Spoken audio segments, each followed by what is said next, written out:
하나님이 하시는 일, 하나님이 하시는 일이라는 제목으로 하나님의 말씀을 선포하고 함께 듣도록 하겠습니다. 사람이 살면서 신체 어떤 장애를 갖고 살아간다는 것만큼 힘든 삶이 있을까요? 온전한 몸으로도 세상 살아가는 것이 쉽지 않은데 장애를 갖고 있는 사람이 세상을 살아간다는 것은 참 힘이 들 것 같습니다. 2017년 한국의 통계를 보니까 한국 인구 중에 약 5% 정도 254만 5,637명이 장애자로 등록되어 있습니다.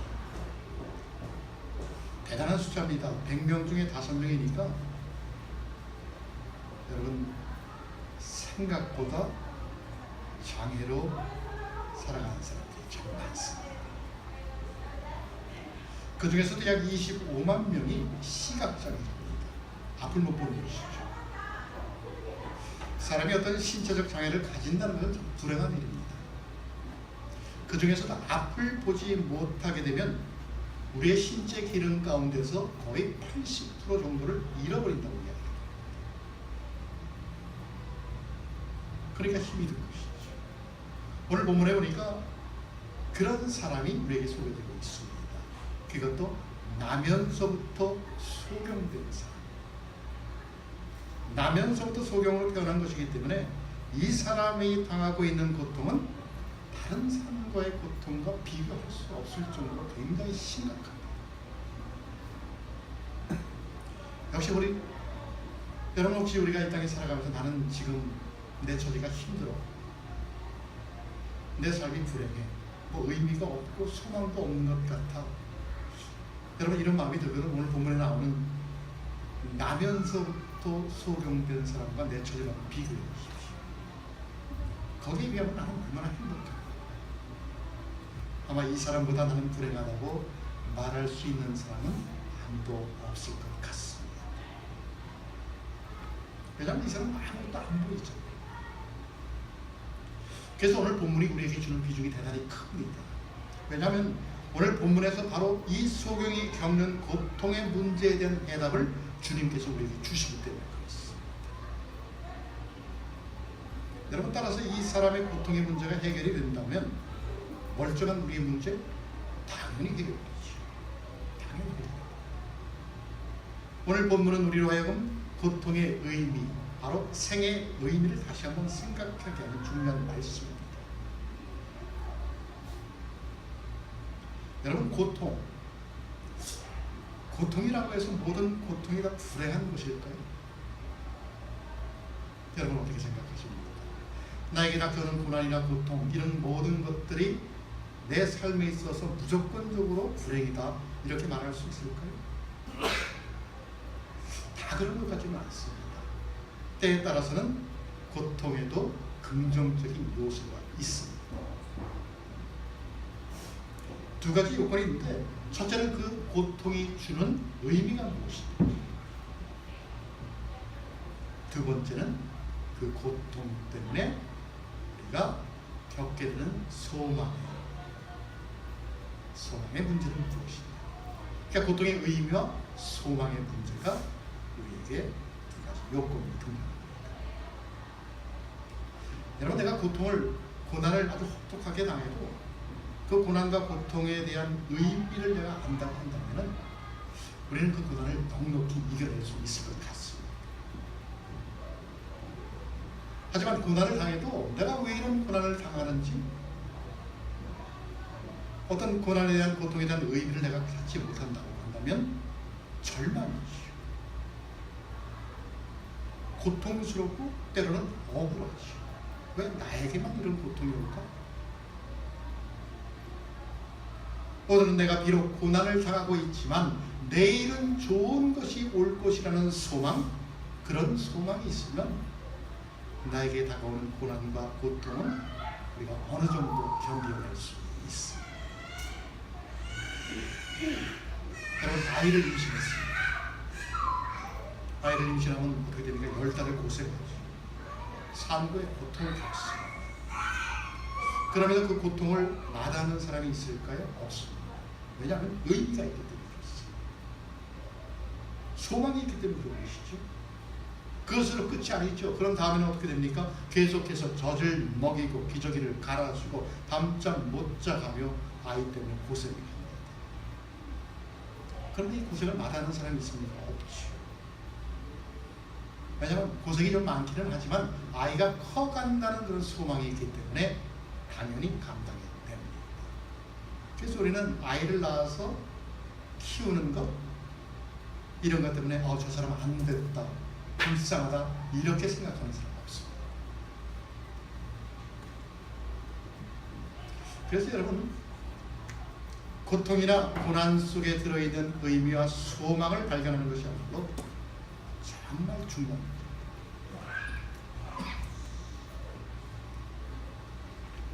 왜냐하면 이것이 바로 우리에게 다가오는 고난이나 고통을 긍정적인 이유로 볼 수 있기 때문에 그렇습니다. 여러분, 하지만 나면서부터 소경이 된 사람은 어떨까요? 오늘 본문에 우리가 나면서부터 소경이 되었다고 합니다. 나면서부터 소경이 된 사람에게 삶에 대한 어떤 의미가 있을까요? 소망이 있을까요? 그런 것 같지는 않습니다. 이런 경우에는 어쩌면 의미도 없고 미래도 없는 것처럼 느껴져요. 여러분, 나면서부터 소경이 되었으니까 죽을 때까지 소경입니다. 또 지금 소경으로 고생을 하지만 그러나 이 고생으로 인해서 장차 내가 어떻게 될 것이다 이런 보장이 전혀 없습니다. 그래서 우리 옛말에 고진감래라는 말이 있습니다. 괴로운 것이 다 지나가면 단 것이 온다는 얘기입니다. 고생 끝에 낙이 온다 이런 뜻이죠. 그래서 괴로운 것도 고생스러운 것도 나중에 낙이 오니까 감당할 수 있고 기다릴 수 있습니다. 명분이 있는 것이죠. 왜냐하면 낙이 오니까. 그래서 기다릴 명분이 있는 것이죠. 그러나 오늘 본문에 나오는 소경, 태어나면서부터 소경, 이 사람은 명분이 없습니다. 왜냐하면 날 때부터 소경이니까 고쳐질 수도 없고 보장이 없으니까 의미도 없죠. 미래를 약속할 수 없습니다. 여러분, 이런 고난의 문제를 우리는 어떻게 생각해요? 나면서부터 소경입니다. 이런 고난은 우리가 어떻게 생각해야 될까요? 오늘 제자들이 예수님께 2절 말씀에서 이렇게 질문을 합니다. 랍비여, 이 사람이 소경으로 난 것이 네 죄로 인함이오니까 자기오니까 아니면 그의 부모니까? 그 사람의 죄입니까? 아니면 그를 낳아준 부모의 죄입니까? 묻는 것이죠. 근데 여러분, 이 질문을 가만히 보십시오. 이 질문에는 먼저 대답이 나와 있습니다. 무엇입니까? 그것은 바로 죄 때문에. 죄 때문에. 그런 생각이죠. 이 질문 속에는 장애의 원인이 죄 때문이라고 딱 못 받고 있습니다. 이렇게 결론을 내리고 있는 것이죠. 네 죄로 인함이오니까.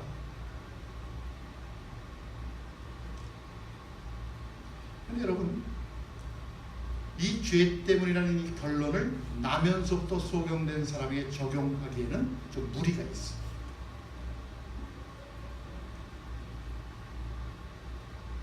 여러분, 이 사람은 나면서부터 소경이 되었으니까 이 사람의 죄라고 말할 수 없지 않습니까? 나기 전이라면 어머니 뱃속에 있을 텐데 태아가 어떤 죄를 지었기에 죄 때문이라는 이런 명분을 지어줄 수 있을까요?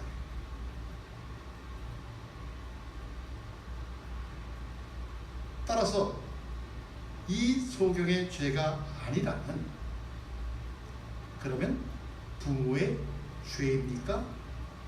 라고 물어볼 수밖에 없다는 것이죠. 그래서 제자들은 부모의 죄입니까? 라고 묻고 있는 것입니다. 물론 부모의 무분별한 어떤 생활 태도나 습관, 그런 방식이 아이에게 영향을 미칠 수 있습니다. 이것이 죄라고 했을 때 죄 지은 당사자가 고난을 당한다고 한다면 이것은 인과응보이기 때문에 우리는 쉽게 수긍할 수가 있습니다. 그러나 그 당사자가 아닌 그의 자식이 평생을 그런 고통 속에서 살아야 한다면 여러분, 이것은 쉽게 우리가 수긍할 수 있는 문제가 아닙니다. 그래서 오늘 본문에서 제자들은 누구의 죄 때문입니까? 라고 이렇게 질문을 던지고 있다. 그 질문에 대한 대답을 예수님께서 3절에서 이렇게 말씀합니다. 이 사람이나 그 부모가 죄를 범한 것이 아니라 그에게서 하나님의 하시는 일을 나타내고자 하게. 하나님의 하시는 일을 나타내고자. 여러분, 우리하고는 관점이 좀 다르지 않습니까? 우리하고는 시각 차이가 좀 있지. 우리는 그저 어떤 자연적인 도덕률에 의해서 인과응보적인 어떤 죄 때문에 이런 원인을 찾고자 했지만, 예수님은 그런 과거가 아닌 미래에 나타날 하나님의 사역에 대한 통찰을 우리에게 보여주고 있다는 것입니다. 물론 인간적인 관점으로 보면은 무척 불행한 일입니다. 장애를 가졌으니까 얼마나 불행합니까? 그것도 태어나면서. 어쩌면 이미 끝날 일일지도 모르죠. 하지만 예수님은 원인을 과거에서 찾지 않았습니다. 본인의 죄냐, 부모의 죄냐, 개인의 죄냐, 사회의 죄냐, 국가의 죄냐, 모두가 과거이다. 사실 대부분의 사람들은 과거가 원인이 되어서 오늘이 있게 되었다고 이야기를 합니다. 맞지요? 그러나 예수님께서는 이러한 관점을 완전히 바꾸는 것입니다. 원인이 과거에 있는 것이 아니라 미래에 있는 것이라고, 그에게서 하나님의 일을 나타내고자 하심이라.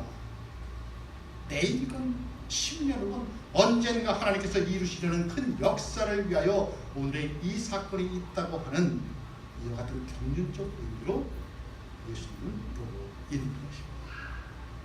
우리하고 차원이 다르지 않습니다. 우리는 어떤 일이 발생될 때 과거에 내가 어떻게 됐는가, 과거에 내가 무엇 때문에 내가 이렇게 되었어. 하지만 예수님은 관점이 다릅니다. 여러분, 같은 사건이라고 하더라도 어느 관점에서 보느냐, 그 사건을 내가 어떻게 받아들이냐에 따라서 의미가 엄청나게 달라집니다. 물론 죄 때문에 오는 고난은 분명히 있습니다. 그러니까 그 원인이 죄 때문이라는 것을 알게 되면 반드시 회개해야 합니다. 그러나 모든 고난이 다 죄 때문에 오는 것이다? 그렇지 않죠. 우리가 잘 아는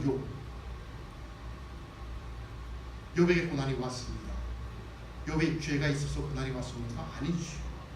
하나님은 욥을 가리켜 이 세상에서는 그 사람만큼 흠이 없고 정직한 사람, 그렇게 하나님을 경외하며 악을 멀리하는 사람은 없다라고 선포합니다. 그런데 고난을 당했습니다. 그래서 친구들이 욥을 찾아왔습니다. 그리고는 고난을 당하고 있는 욥에게 위로를 하는 정죄를 합니다. 욥아, 들어봐. 하나님은 공평하고 실수가 없으신 분이야. 하나님의 공의 너 알지? 욥, 너 잘 알지? 그런데 내가 지금 이런 벌을 받고 있는 것은 네가 죄를 지었기 때문이야. 그러니 욥, 너 회개해야 돼. 이렇게 이야기합니다. 아니, 친구가 와서 위로는 못할 망정 친구를 향하여서 힘들게 어렵게 끙끙 앓고 있는 친구에게 와서 위로하는 정죄를 합니다. 네 죄 때문에 회개해. 인과응보라는 것이죠. 자연 도덕률을 갖다가 들이댑니다. 욥기서의 마지막에 보면 하나님은 친구들의 주장이 틀렸다고 말씀하시는데도 여전히 죄 때문에 벌을 받는다고 친구들은 주장을 합니다. 사실은 하나님께서 허락하신 고난 아닙니까? 하나님께서 허락하신 고난이죠. 그래서 욥은 그 이후에 더 많은 축복을 갑절을 받죠.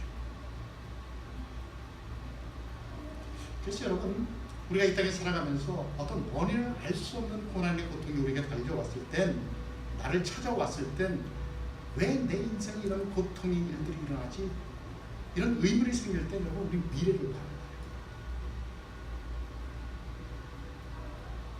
하나님이 나를 골탕 먹이려고 하는 것이 아니라 하나님께서 하시고자 하는 일이 나에게도 일어날 수 있다는 그 사실을 우리 마음속에 간직해야 한다는 것이죠.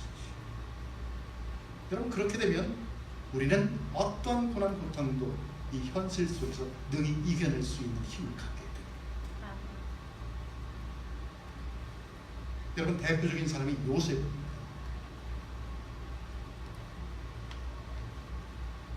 야곱의 11번째 아들 요셉. 요셉이 형들에 의해서 애굽의 노예로 팔려갔습니다.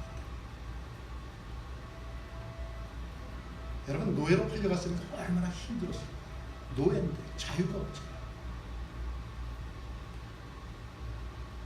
그것도 어린 나이, 17살밖에 안 되는 노예로 팔려갔어요. 욥이 원인을 알았습니까? 원인을 몰랐죠. 내가 이렇게 왜 팔려가는지도 모르게 형들에 의해서 상인들에게 팔려버렸습니다. 그래서 애굽으로 끌려가죠. 그런데 요셉은 이 고난을, 자기의 닥쳐진 고난을 하나님 편에서 생각했습니다. 하나님께서 나를 통해 하실 수 있는 미래적인 관점, 그런 의식으로 자신에게 처해진 상황을 대처했습니다. 그래서 나중에 자기를 판 형들을 만났을 때 이렇게 고백을 합니다. 당신들이 나를 이곳에 팔았다고 해서 근심하지 마소서. 한탄하지 마소서. 하나님이 생명을 구원하시려고 나를 당신들보다 먼저 보내셨나이다. 그리고 또 무엇이라고 말합니까? 당신들은 나를 해하려고 했으나 하나님은 그것을 선으로 바꾸사 오늘날과 같이 많은 백성의 생명을 구원케 하시려고 했다.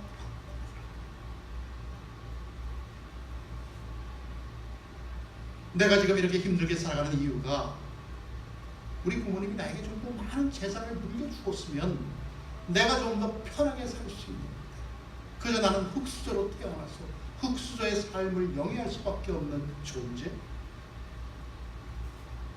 내가 지금 이렇게 힘들게 살아가는 것은 내가 처해진 환경 때문이다, 어떤 상황과 조건 때문이라고 생각한다면, 여러분, 그것은 지금의 어려움을 과거에 놓고 보는 것입니다.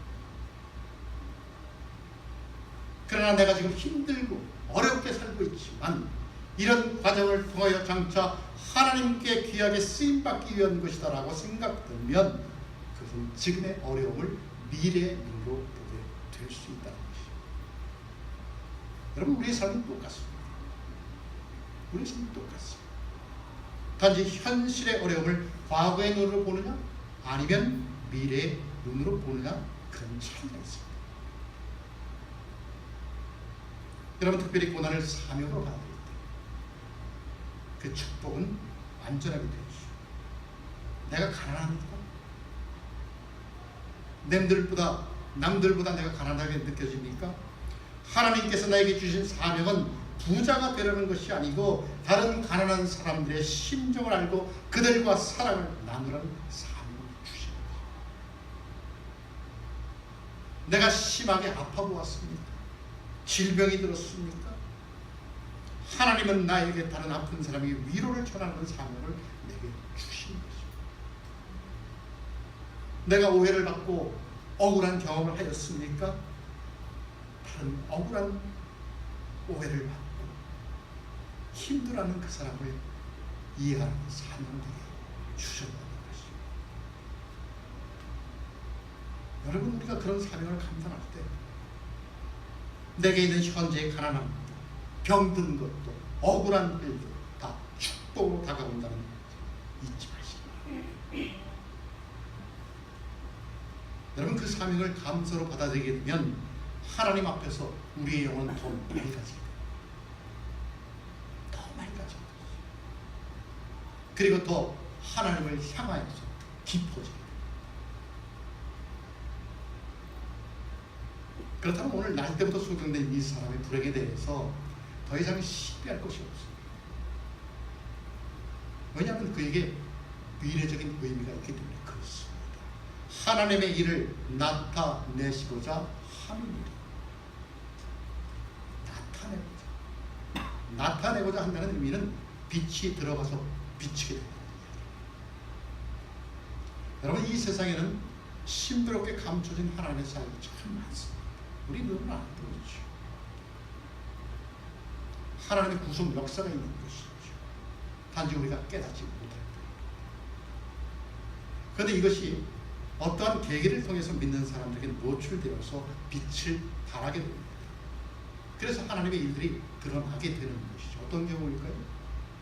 특별히 예수님과 만나는, 복음을 접하는 그런 계기를 통하여 빛과 같이 나타나게 되는데, 많은 경우에 여러분, 인간의 자존심이 망가지고 인간의 명예가 깨져버리고 인생이 무너져 내리는 그 순간, 그때가 계기가 되는 경우가 참 많습니다.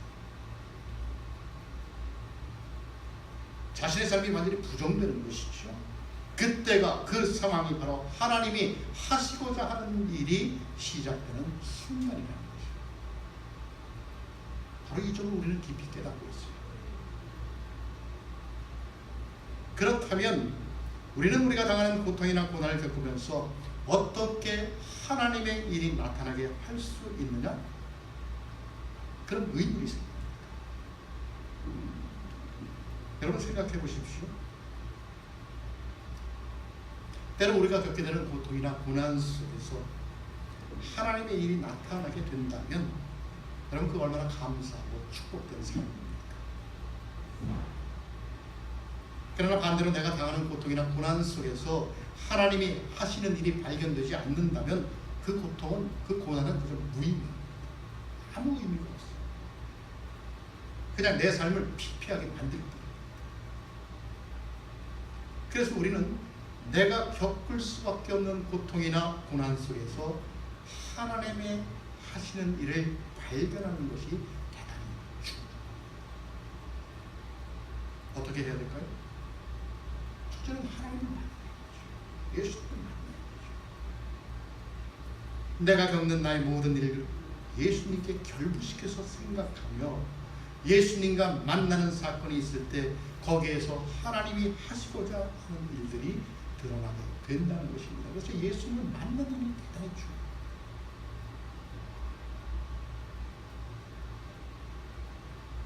예수님께서 내 삶을 다스린다는 것, 예수님께서 내 삶을 간섭하신다는 것, 그분이 내 안에 계신다는 것, 내가 그분과 동행한다는 것을 아시고 그분과 만남이 대단히 중요합니다. 두 번째는 그리스도의 말씀. 말씀이 전해져야 하죠. 특별한 것이 아니라 우리가 살아가는 일상생활 속에서 말씀이 전해져야 합니다. 여러분, 베드로가 갈릴리 호수에서 고기를 잡았습니다. 베드로가 어떤 사람입니까? 호수에서 잔뼈가 굵은 사람입니다. 어부 중에서도 으뜸입니다. 그러나 나는 밤새도록 고기를 잡았는데 한 마리도 잡지 못했어요. 스타일 완전히 구긴 것이죠. 베테랑인데 한 마리도 못 잡았으니까 얼마나 속이 상하겠습니까? 그때 예수님께서 이렇게 말씀합니다. 깊은 데로 가서 그물을 내려. 베드로의 경험에 의하면 예수님의 말씀이 황당하게 그지없습니다. 지금은 밝은 아침이라 고기가 잡히는 그런 시간대도 아니지요. 그런데 그물을 던지라고 깊은 데다 무슨 새로운 방법을 제시하는 것도 아닙니다. 그냥 별다른 일을 특별하게 새롭게 하라는 것도 아니지요. 그냥 지금까지 해온 그대로 그물을 내리라. 그것도 깊은 곳에.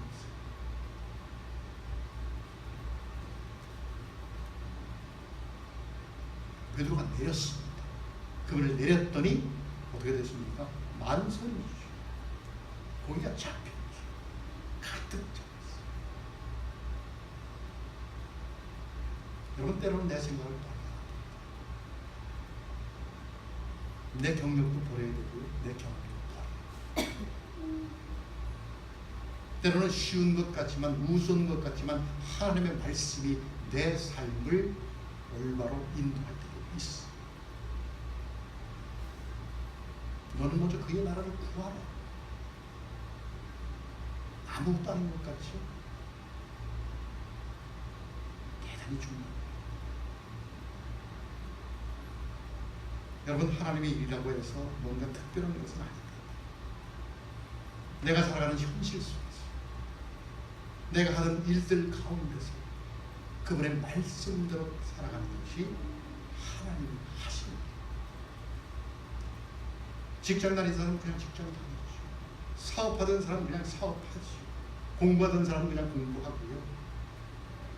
남편의 역할을, 아내의 역할, 예전에는 내 마음대로, 내 기분 내키는 대로 했는데 이제는 주님의 말씀 따라 살아가는 것, 그것이 하나님의 일을 나타내는 것이다 라는 것입니다.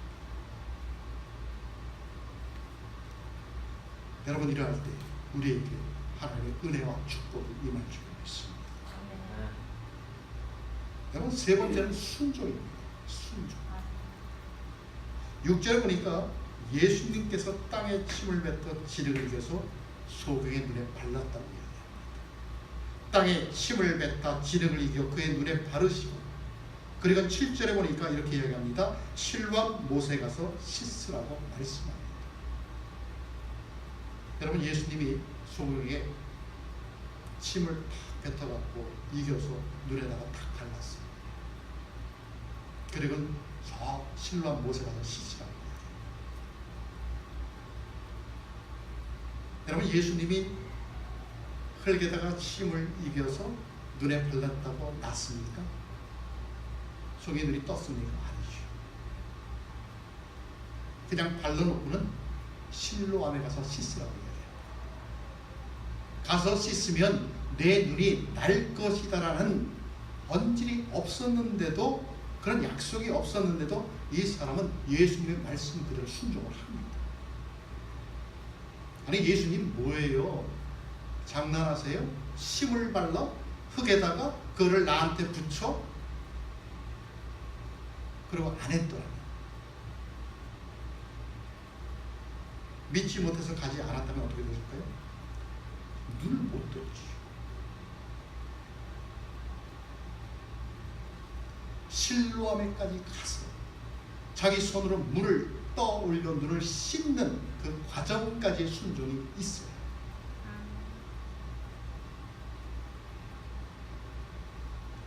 상황이 중요한 것이 아니죠. 환경이 중요한 것이 아니죠. 조건이 아무리 남보다 못하다 할지라도 그분의 말씀에 순종하면 내가 생각지도 못한 이적의 역사가 내 삶에도 나타날 수 있다라는 것입니다. 그래서 여러분, 우리에게 순종이 필요합니다. 순종이 필요합니다. 여러분, 믿음이란 무엇입니까? 그것은 바로 절대적 순종이라고 생각합니다. 오늘 소경에게 예수님은 실로암에 가서 씻으라고 했을 뿐이지 그리하면 눈을 뜨리라는 원질이 없었어요. 우리는 생각하기를 내가 그렇게 하면 틀림없이 눈을 뜨게 되리라는 말씀 듣기를 원합니다. 그렇지 않습니까? 하나님, 제가 교회를 잘 다니고요, 새벽 예배도 잘 나가고요, 찬송도 열심히 부르고요, 그러면 하나님 저에게 뭐 주실 것이죠? 조건받자. 내가 이렇게 하면 하나님은 저에게 무엇을 주실 거지요? 그런 어떤 언지를 듣기를 원합니다. 그 말씀을 듣고는, 그 언지를 듣고는 아멘, 이런 것 기대하죠. 우리 솔직한 심정. 그래야 나는 하겠습니다. 그렇게 나에게 해주면 내가 그렇게 하겠습니다. 대부분 확인을 해야 우리가 액션을 취합니다. 확인이 안 되면 안 하죠. 잘 믿지를 못하는 거죠. 그런데 오늘 본문에 나오는 소경은 어떻게 합니까? 단지 실로암에 가서 씻으라. 순종했더니 눈이 떠지는 기적이 일어났어요. 여러분, 오늘 본문은 우리로 하여금 고통의 의미, 생의 의미를 다시 한번 생각하게 하는 말씀입니다. 왜냐하면 우리 모든 인생에게는 고통이라고 하는 근본적인 공통된 문제가 누구나 있기 때문에 그렇습니다. 누구에게나 있죠. 어떤 사람에게만 있는 것이 아니고 누구에게나 우리가 살아가는 세상 가운데서 누구나 겪게 되는 고통, 고난이 있습니다. 우리는 때때로 보기에 저 사람은 문제가 없을 것 같아요. 저 목사님은 아무 문제도 없을 것 같아요. 하나님과 저렇게 가까이 있는데 무슨 문제가 있을 거야? 여러분, 제 곁으로 한번 와보십시오. 얼마나 문제가 많은지.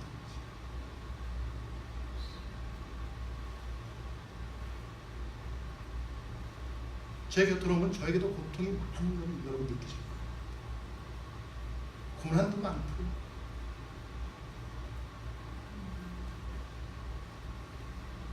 그 사람만이 가지고 있는 문제가 있고 아파하는 것이 있고 근심이 있다는 것입니다. 누구도 예외가 없어요. 저에게도 있고 여러분에게도 있어요. 그래서 왜 우리 인간에게는 이와 같은 고통이 있느냐? 나아가서는 이와 같은 고통의 문제를 그러면 어떻게 해결할 수 있느냐? 한 근본적인 질문을 우리는 다 갖고 있다는 거예요. 여러분에게도 있지 않습니까? 오늘 본문은 우리에게 이렇게 이야기를 합니다. 그에게서 하나님의 하시는 일을 나타내고자 합니다. 저와 여러분에게서 하나님이 하시고자 하는 일을 나타내게 합니다. 사랑하는 성도 여러분, 지난날 우리가 겪었던 삶의 굴레들을 한번 돌아보십시오. 힘들고 어려웠던 시절, 나를 통해 역사하시고자 하는 하나님이 하시는 일을 발견한 적이 있습니다. 그래서 내게 있는 고통이나 고난이 내게 유익이 되고 내 삶의 모습이 세상 가운데서도 주눅들지 않고 당당하게 살아가는 적이 있습니다.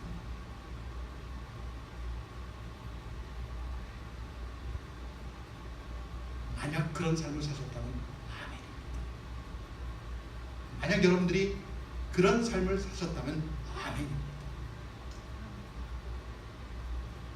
그러나 그렇지 못했다면 이 시간 여러분의 마음속에 작은 울림이 있기를 바랍니다. 어차피 우리가 살아가는 세상 환난 피할 수 없습니다. 왜냐하면 주님은 우리가 이 땅을 살아가는 동안 당하는 환난을 당한다라고 말씀했기 때문에 그렇습니다. 그렇다면 어차피 당할 그 환난 속에서 하나님이 하시는 일을 발견할 수 있는 여러분이 되시길 바랍니다. 그렇게 기도합니다. 그 위해서 먼저 우리는 예수님을 만나야 합니다. 그분을 만나십시오. 그분과 동행하십시오. 그분이 나의 삶을 간섭하시도록 내 마음을 열어놓으십시오. 내 마음을 열어 그분이 내 안에 좌정할 수 있도록 믿음으로 그분께 나를 드리십시오. 그리고 그분의 말씀을 묵상하십시오.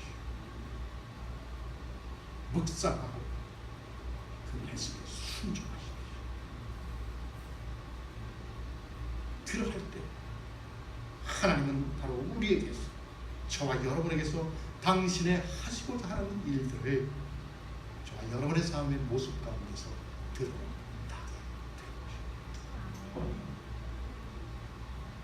그 큰 역사, 이 시간, 이곳, 여기에 있음을 우리 모두의 마음속에 깊이 새길 수 있기를 예수 그리스도의 이름으로